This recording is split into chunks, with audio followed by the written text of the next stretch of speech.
সানি সবার জন্য গিফট এনেছে ভাবতেই ছোটখাটো বিষম খেলো সারা। আরোহী বিছানায় বসে পা দুলাতে দুলাতে বলে, মানুষটাকে কত কি বললি, দেখ সেই মানুষটা তোর জন্য গিফট আনতে ভুলেনি।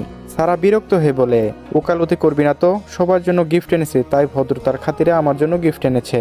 সে তো ভদ্রতার খাতিরে গিফট এনেছে, তুই তো ভদ্রতার খাতিরে মানুষটার সাথে দেখাও করলি না।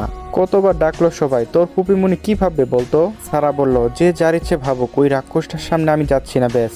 আরোহী বিছানা থেকে গিফটের প্যাকেট হাতে নিতে নিতে বলে, তুই থাক তোর মতো, আমি তো দেখি ডাক্তার সানি মেহরাজ শিকদার কি গিফট এনেছে। সারা বিরক্ত হয়ে বলে, দেখ আর পারলে নিয়েও যা, লাগবে না আমার ওই মানুষের গিফট। গিফট পেতে কার না ভালো লাগে। সারা উপরে রাগ দেখালেও কি গিফট দিয়েছে জানার বেশ আগ্রহ, কিন্তু আত্মসম্মান রক্ষার্থে বলতেও পারছে না। সারা আর চোখে দেখছে আরোহীর গিফট খোলার দৃশ্য। গিফটের প্যাকেট খুলে দুজনের চোখ কপালে।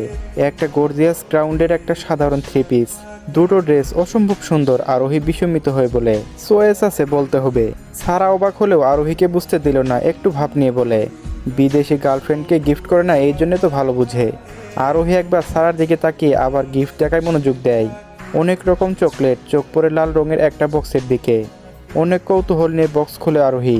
বক্স খুলে আরোহী আর সারা আরও অবাক হয়ে যায়। খুবই সুন্দর একটা লকেট, ডায়মন্ডের এস লেখাটি জলজল করছে। আরোহী অবাক হয়ে বলে, এ কি সারা, এ তো দেখি দামি গিফট, রহস্য কি বলতো।